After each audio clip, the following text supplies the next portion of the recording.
Welcome to Beyond the Blockchain with Scott Tyndall, a discussion of blockchain technology, cryptocurrency, and why it matters to you. Hey folks, welcome into the show.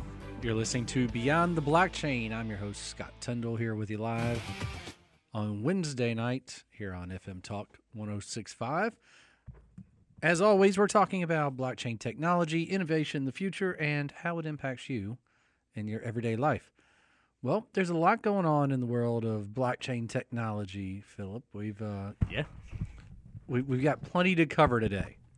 All right, so we'll figure out how we want to take it in doses. But there's a lot to go over, not only in the world of blockchain technology, but also just in the world as it exists. I mean, it's I saw this meme the other day that said, I'm getting really tired of living through once in a generation events, This has never happened before. Yeah, right. It's like never ending version of that. But, we do have some good news out there in the world of blockchain technology. Bitcoin is up to, just under $27,000, which, wasn't a couple of months ago, Philip. It was down about, 16 again, and people, they thought they were going to ride it down to zero. I think what's also in the news that's really interesting, technology related, two things, and it goes into how blockchain technology is going to transform what I think is the future of both law enforcement and just like general civil litigation. So in the latest news this week, and a lot of people have probably followed along with this Alec Murdaugh trial, up in the low country of South Carolina. There's tons of stuff going on up there, way too much for us to cover at once. There's some really good documentaries out there, one on HBO Max. There's another one on Netflix that covers this trial. But two things technology related I think are important. One, I've seen a lot of people say that but for the Snapchat video that was on Paul's phone, the son who was murdered, Alec may get away with it because there was nothing else putting him at the scene of the murders. For those that don't know, Alec Murdaugh is an attorney in South Carolina who was recently tried for murdering his wife and his son. Yeah, and there was a Snapchat video that actually tied him to the scene at the time. But the second thing that's technology related that brings me back around to this, and we'll circle back to the point I'm going to make with blockchain, is this week we learned that a jailhouse recording from Alec Murdaugh to his attorney was leaked online during the trial and may have influenced the jury. So now the question becomes this technology, which normally is pretty secure, and how does this get leaked from the jailhouse from Alec to his attorney? And what does that do? Was it leaked on purpose, like to give him a new trial? I mean, it sure seems interesting to me that just when he needed it most, he gets some kind of bailout here and maybe grounds for a new trial. A payoff to somebody? Sure. I mean, it's certainly possible. I mean, one of the things that this Murdaugh trial really shows is, I think a lot of people experience this in their real life. Just because somebody in authority says so doesn't make it the way. Right? There are plenty of people in positions of authority, whether that's, in a, municipal government or state government or just in positions of power around the office. And they think that just if they say so, that's just how it is. And I think technology has come a long way in helping us combat that. I mean, I think, there's a couple of different things I'm working on personally, Philip, we've talked about before, that are going to be greatly driven by technology and holding people accountable for the way they behave themselves. So that's kind of that tie-in with Murdaugh. And you're going to see that more with blockchain technology as we're able to put these things out there together. Imagine if you, Philip, and we're going to go into the break. When we come back, I want to talk about this. Imagine if there was a way that you could actually search all the databases of a particular thing, right? Let's say maybe we were able to code a particular case with these 50 codes, put all that out on the blockchain, and then be able to sort.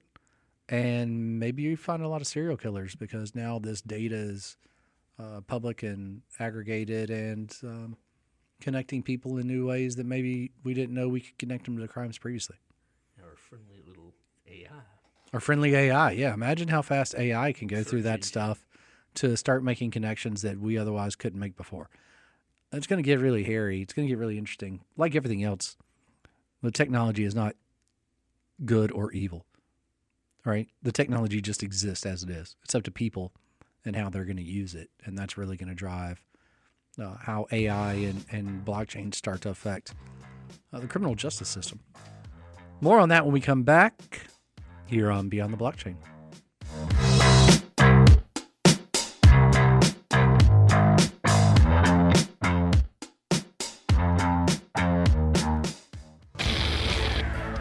Welcome back to Beyond the Blockchain with Scott Tyndall. Hey folks, welcome back to the show. You're listening to Beyond the Blockchain. I'm your host, Scott Tyndall, here with you on 106.5 FM Talk. If you have any questions, you can always text them in to us or give us a call at 251 343-0106. I had a blank there for a second and forgot the phone number. Phillip, we were talking about crime before and true crime, talking about Alec Murdaugh and some of that. We're going to circle back around to crypto again and technology and crime, just what we all want. The only thing that can make this story more entertaining, besides, sex, drugs, and rock and roll as always, but we do have entertainers involved in this one. So, a little bit of rock and roll. And what we have is the headline. It says, 8 celebrities have been charged by U.S. regulators for participating in an illegal crypto scheme. Now, celebrities is going to be an interesting choice of terms here, right? But this is an article from the BBC, our friends over the pond. They say it was just released 2 hours ago, so this is pretty new news. Headline, Lindsay Lohan, everybody remembers her from the 90s, right? And Jake Paul, one of the two Paul brothers of internet fame, Yes. they're hit with SEC charges over a crypto scam. And here's what it says. So this goes in, and this is a good point on like pump and dump schemes, right? We see this a lot. We tell people to do their own research, but particularly this is something that people are obviously taking advantage of. It says the stars allegedly used their social platforms to boost 2 crypto tokens without disclosing they were paid to promote them. It was a no-no. Bad deal, right? Yes. Lindsay Lohan and Jake Paul, have agreed to settle the charges without admitting guilt. Sounds like they're going to just pay some money back. Yes. Here are the other people charged. Soulja Boy, real name DeAndre Cortez Way. We've got the singer Austin Mahone, who I vaguely remember. There is a porn actress named Kendra Lust. Oh, boy.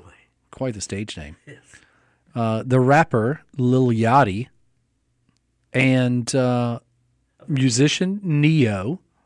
Right? Neo's pretty big. Now, this was a name that surprised me because this guy seems like he knows better and knows how to stay out of trouble, but maybe not. And it's Akon, who's very popular, has made a lot of money in business. And provided a lot of resources to the continent of Africa. Surprised to see him get caught up in this.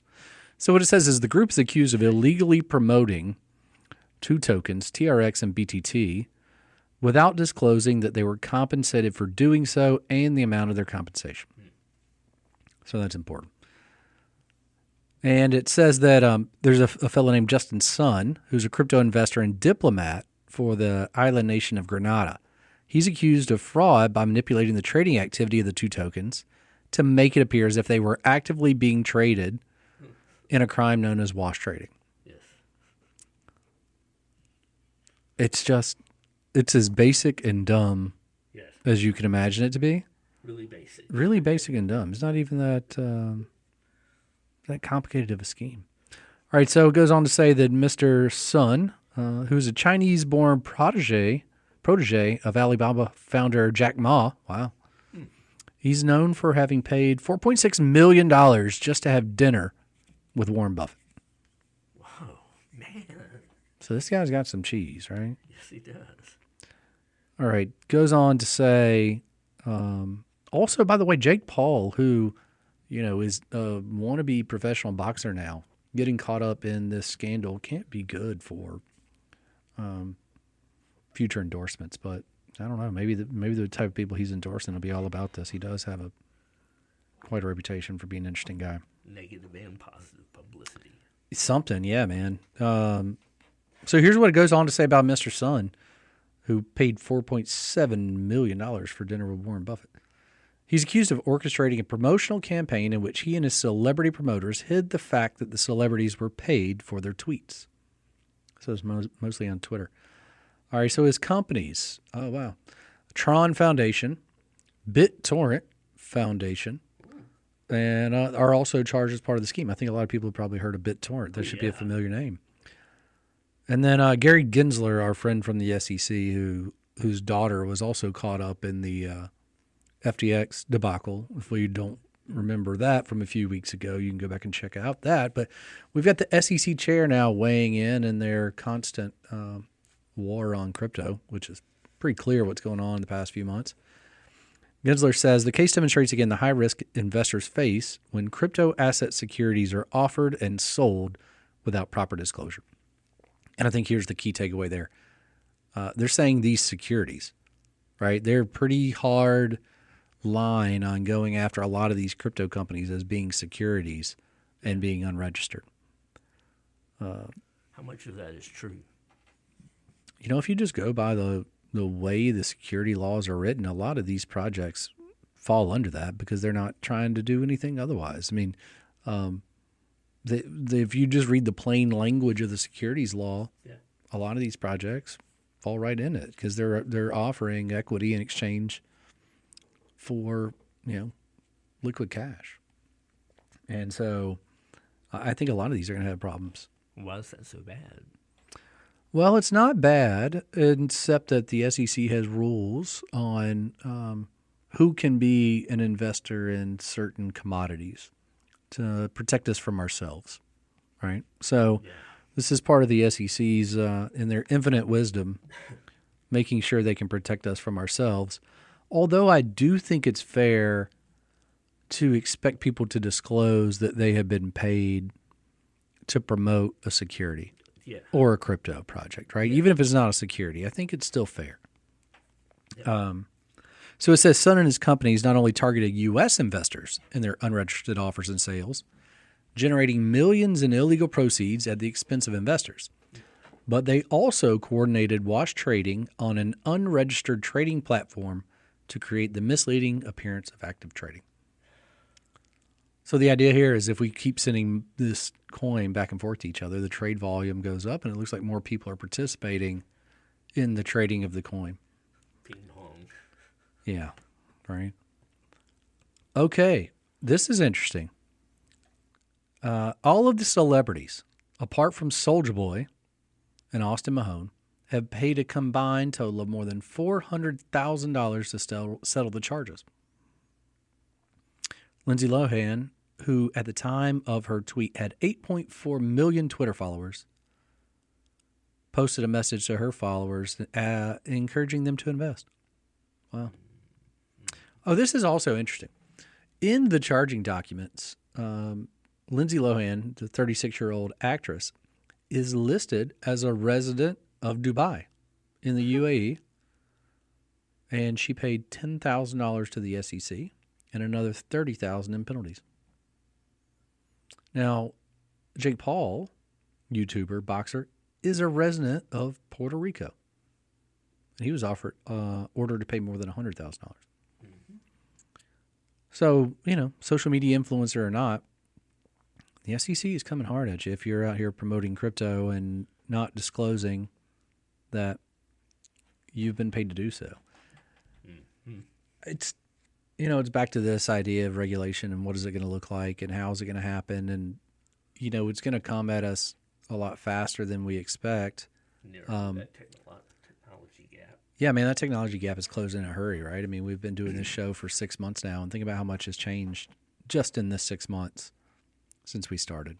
I mean, it is pretty wild, The regulators, how they're trying to catch up. The regulators are definitely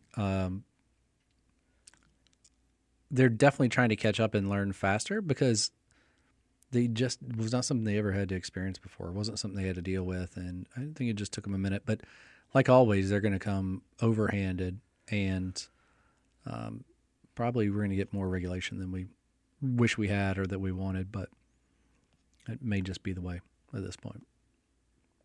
I don't know what to do about it to undo that, Philip. Yep. You know, so there's that.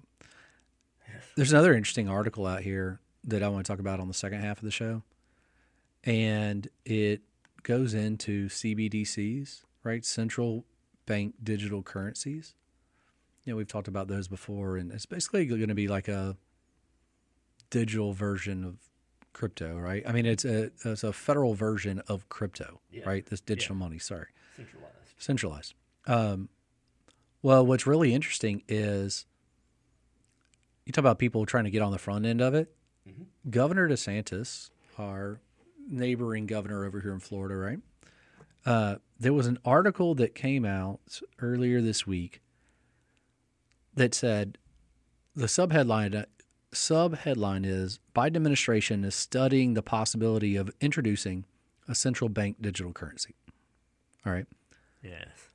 The headline coming right on top of that, Florida Governor Ron DeSantis proposes law to ban central bank digital currencies.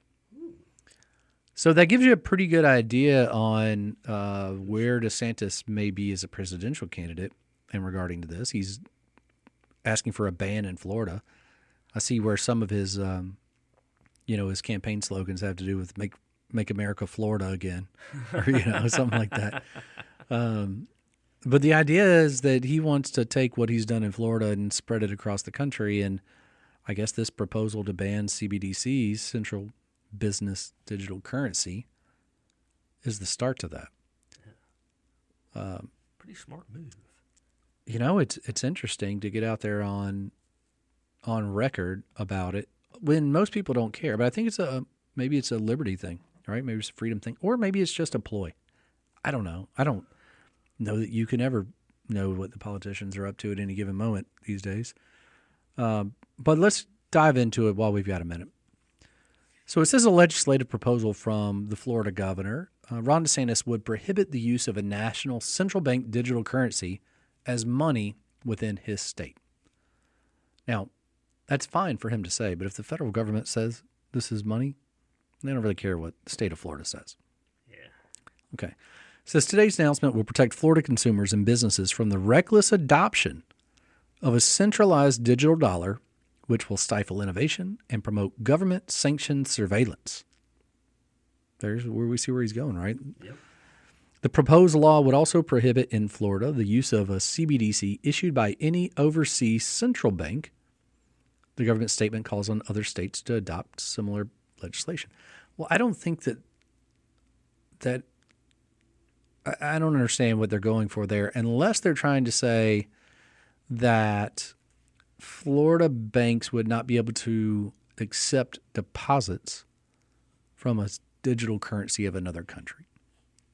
But all you'd have to do is go to the exchange, trade out your money, and deposit it. Mm-hmm. So what we're really looking at is old man yells at cloud. Well, again, choice. Yeah, but it's like, as the governor, you're able to do certain things, but right. You can't control the federal government. No. Old man yells at cloud. You know what I mean? It's like old man yells at cloud. Like, that's how productive this is going to be. Sometimes you need to yell at the cloud. I understand that. I don't have a problem with that. But that's what we're doing here, yes. DeSantis. Yes. Well, Philip, it's one of those times when every headline seems like an absurdity, except for the ones that keep turning out to be true. Yeah. It's not a conspiracy if they're all actually out to get you, right? Yeah. Isn't that what they say? Yes, it is. You can even be paranoid, and they're still out to get you. Man, I think some of the paranoid people, they may be the most correct. We could probably all stand to be a little more paranoid. Yeah. All right? Start paying attention a little bit, what's going on out here. And maybe we could help hold some of these people accountable. Yes. You know, Philip, when we come back on the back half of the show, I think we want to get into something more positive. Sure. So I'm cooking something up, all right? All right. Cooking something up for the second half of the show. Positivity, optimism, the whole rest of the way. Digital curry. Digital curry? That might not be bad. I'm kind of hungry. I hadn't had dinner yet. I don't know about the digital version, but I could go for some curry. All right, when we come back on Beyond the Blockchain, we're going to be positive and optimistic down the back half of the show.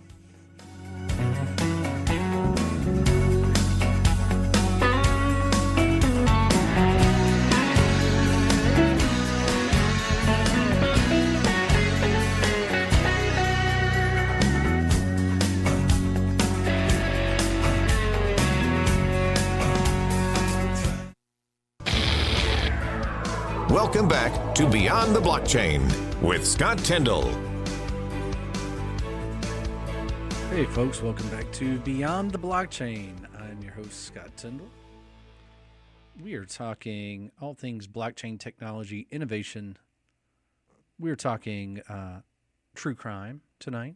We're talking about some entertainment stories of some celebrities who have got caught up in some SEC matters with the blockchain. Nefarious. Yeah, with their blockchain activity, their nefarious activities. But, you know, we said we want to talk about something positive on the backside. Yes. This is something I want to talk about that's positive, okay?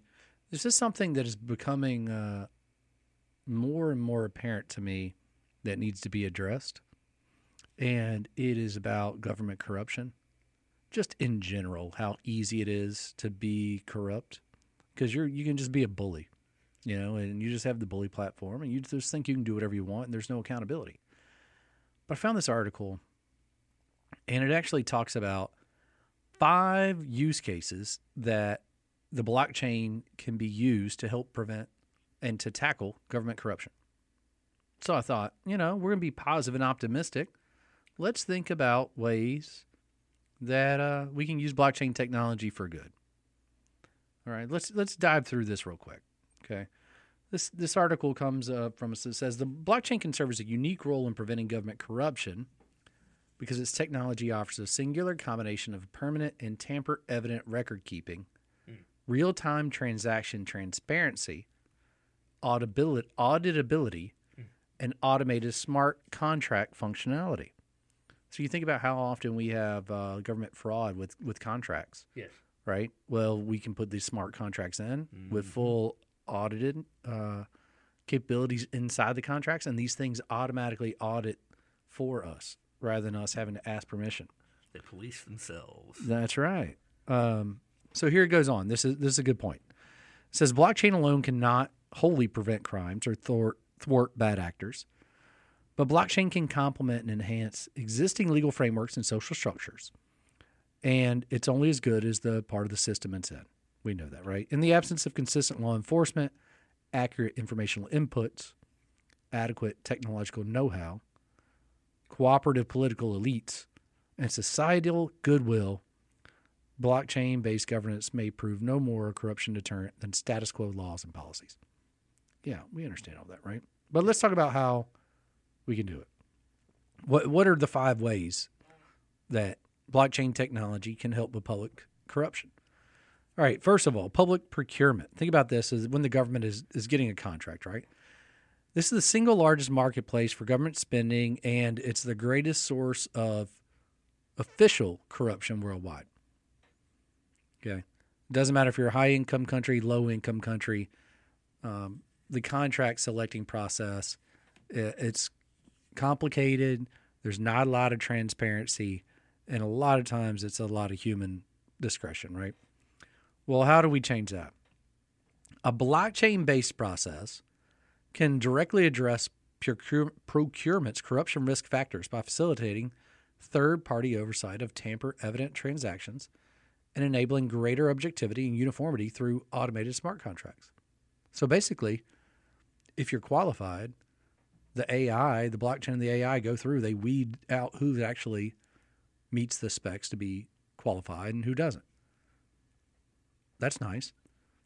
Further, we have here that it's easier to access and use the blockchain platform the more vulnerable it is to abuse, right? Spamming or draining. So it's about, as we deploy these. Draining? Yeah, spanning or draining. And draining is where you actually remove government material before it's entered into the blockchain. So think about it as like straining off. Oh, straining. No, it said, I did say draining, which is draining information. Yeah. But it's a better description is straining of information, right? Gotcha. Like what's going to go into the data. Like, we talked about with ChatGPT-4 or any of these other AI models, anything that's machine learning and language modeled.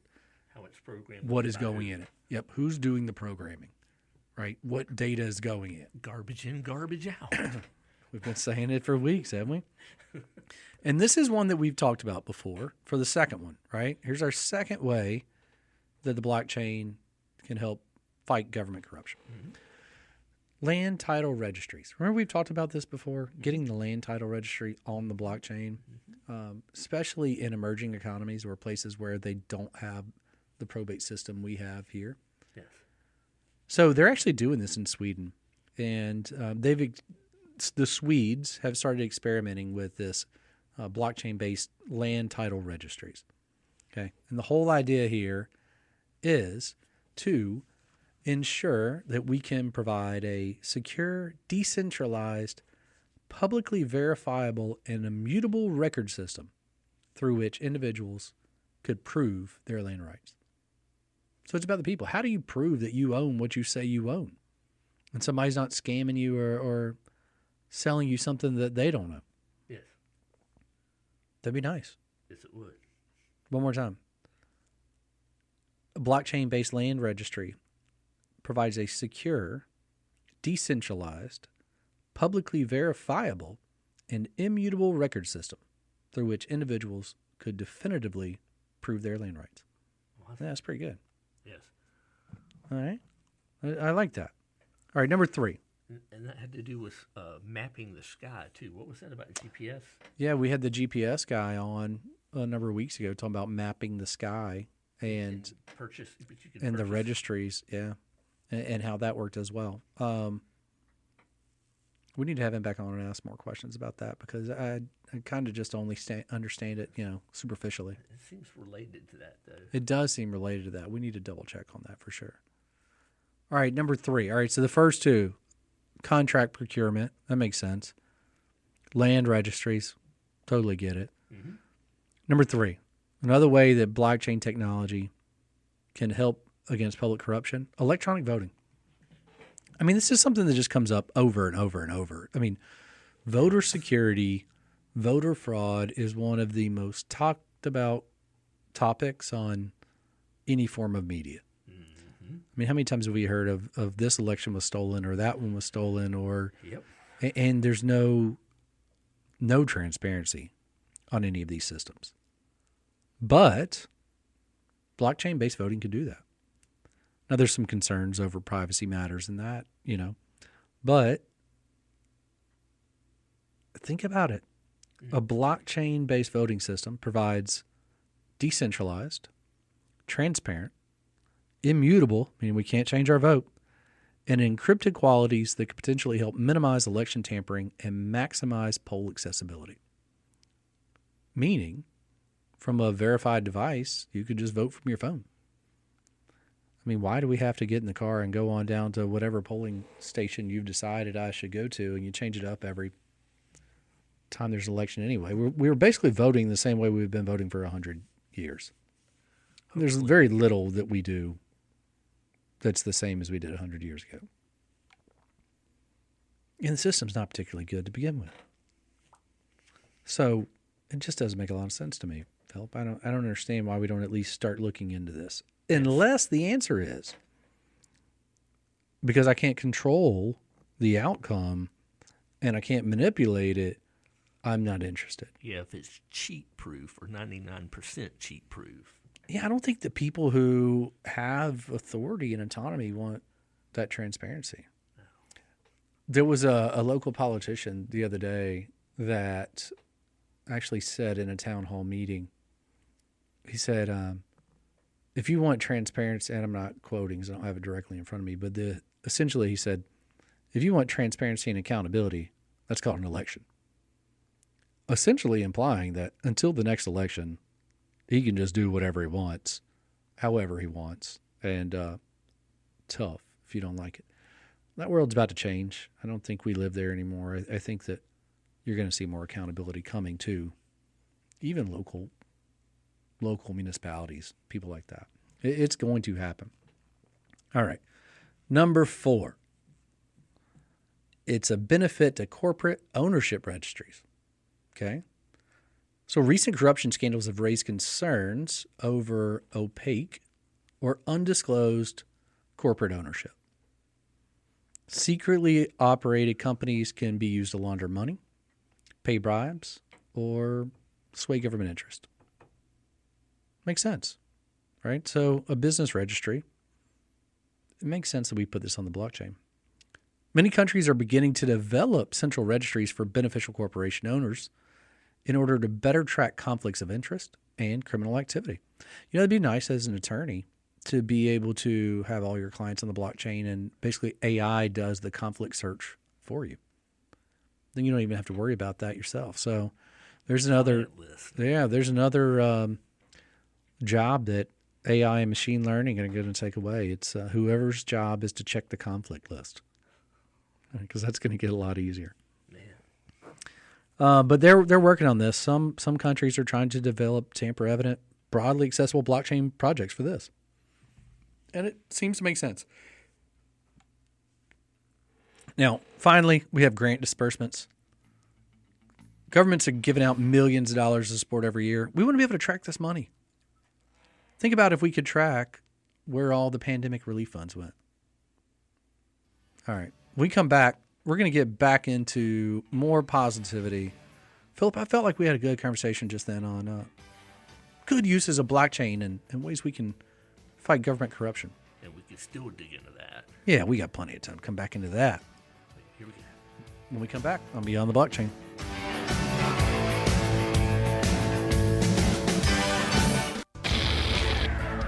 Welcome back to Beyond the Blockchain with Scott Tyndall. Hey folks, welcome back to the show. You're listening to Beyond the Blockchain. I'm your host, Scott Tyndall. We're talking about all things blockchain technology, innovation, entertainment, true crime. I've been on a true crime kind of kick lately. True grift. True grift. You know, there's a lot of overlap between true you got me over my words now. Between true crime and crypto. Yes. Right? But it doesn't always have to be bad. You know, we've talked about people think that the easiest way to commit crimes is by using crypto. No, that's crazy. We can track that. The best way to commit a crime is by using the U.S. dollar. That's a lot harder to track. But I've been fascinated by this kind of overlap between blockchain technology and true crime, the way that this technology can be used to benefit the good, right? To benefit humanity. And I think the more we get public records on the blockchain and we have more transparency and access to these records. Because think about how many times we hear of people who have a FOIA request denied, right? They're requesting these documents and they're using the proper federal documentation that you're supposed to do to use these. Well, why should we have to request all this? Why can't it just be uploaded on the blockchain and you can go view it anytime you want to? I mean, these are public documents, right? Yes. I mean, I shouldn't have to go ask your permission to view a public document. Now, if I don't understand what I'm reading, that's on me. And if I need explanation from it, maybe then you can chime in and help. Yes. But government, I shouldn't need your permission or have to ask and jump through 1,000 hoops to be able to access documents. Yep. But it goes back to the people who don't want that. They must have really good reasons why they don't want that transparency. I don't know. Good reasons. Good reasons is what they tell themselves, I think. Yes. Phil, what do you think has been your great takeaway in the first half year of this show? Well, I found that the way this blockchain technology is applied to, you're storing, audio, video, documents. You can use a credit card and open a channel on Odyssey and alternatives to YouTube that are more independent. Yeah, I think it's you get whatever you're looking for. Whatever you're interested in, whatever your particular interests are, there's probably an overlap with blockchain technology, and you can dive in and start learning on how that's going to impact really the rest of the future and coming on us faster than we want to admit. I know we joke about that when we say, oh, yeah, it's, the days are the AI, right? I mean, the leap forward from ChatGPT 3 to 4 has been mind-blowing, and it's only been 6 months worth of machine learning and training. We've also seen Google release theirs today called Bard. Not sure if you saw that. Bard is a Google version of a search bot. Bing, who's owned by Microsoft, they've started to integrate ChatGPT into their search. Basically, you're going to see Google search is going to change. Right? Internet search is going to change. Instead of us typing in and getting results, it's just going to give us answers. Right now, you type in your search engine and it gives you results, right? You type in true crime blockchain. Okay, when I do that on Google, I get about 37 million results in a half second. That's not particularly helpful. 37 million results is not particularly helpful. If you're not on the first page, you're just not going to be seen. Yes. Rarely. But that's going to change with these new AI bots because it's just going to give me the answer I want. But it goes back to who's feeding in the answer. Yes. Right? Whose answer do I get? Right. Advertisement. Yeah. I mean, you got to know that if I say, Alexa, buy me some toothpaste, that somebody's trained Alexa as to which toothpaste I want, unless I've gone in there and done it myself. Right. So that's gonna be interesting. The training portion. How are we going to train it? Who's going to train it? And we're going to keep it positive. And so we're going to assume that we're going to get good results from it. That the right training and the technology is going to be used for good. Well, and some of the AI has been sophisticated for a while. There's a musical transcription program that came out in like 2007. It has used sophisticated AI since that time to tell you what chords and very complicated chords like minor, augmented, or in a song. Yeah, well, I mean, just 2 years ago, any of these social media networks did not really do a very good job voice to transcription service, right? It was brutal. Now through machine learning, I mean, these voice to transcription kind of tabs inside social media are pretty accurate. You get some proper names wrong and maybe some pronunciations, but for the most part, they're getting spot on. What's also really weird is with just a little bit, I mean, we've probably done enough of these shows now that AI could recreate the show for us. I'm sure. Probably get a better result than what we do together anyway. Yeah, well, I don't think either one of us are of the illusion that we're not replaceable by robots. It's just in what regard.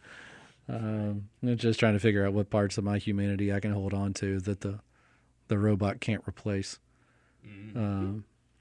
That changes every day. Oh man. Phillip, we've had a good show today, I think. The first half of the show was kind of depressing. But then I kind of felt good about talking about ways that we could fight government corruption using blockchain technology. And I think as people just kind of pay attention to the world around them, they're going to start to notice more and more of this creeping in, even when they don't realize it. Or they may notice it all the time now because of selective perception. Just maybe noticing. Geared towards it. Yeah, man. It's like we said, you find what you're looking for. I think that goes through any part of life. If you want to find things to be happy about, you can find things to be happy about. If you want to find things to be sad about, you can find things to be sad about. It doesn't change circumstances. It doesn't mean we pretend like the world is something other than it is. I like to use this phrase that we have to live in the world as it exists, not the way we wish it existed. But that doesn't mean we don't also work to try and help create a better world that exists the way that we think it should exist. And I think that is one of the key pieces of how blockchain technology is going to transform life for people. I think it's going to make life easier. It's going to hold people accountable. And when we do, that's going to also be able to let people live their lives without fear of corruption or bullying and being mistreated.